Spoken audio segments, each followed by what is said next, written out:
Reaksyon ni Chris Aquino ay kinagulat ng maybe. Kaya naman pala, ganito ang sinabi. Madami pa rin ang patuloy na palagi nag-aabang kay Bimbi sa longest running noontime show na Eat Bulaga. Mga ilang araw na din kasi na hindi natin nasisilayan si Bimbi.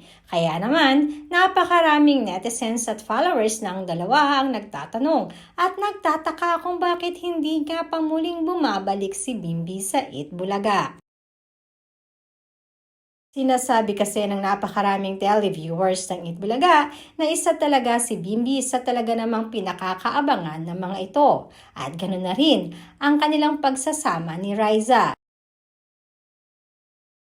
Ayon kasi sa mga netizens na ito talaga ang nagbibigay ng kakaibang saya at kulay ng mga televiewers. Sa ilang araw nang wala si Bimbi kaya naman hindi maiwasang mahalata ang pagiging malungkot ni Raisa May. Na maging si Miss Chris Aquino ay natanong na rin sa isang off-cam interview kung bakit nga ba wala si Bimbi sa Eat Bulaga. Ikinaaliw naman ang naging reaksyon ni Chris Aquino dahil natutuwa daw siya nang malaman na madaming naghahanap sa kanyang anak na si Bimbi sa Eat Bulaga.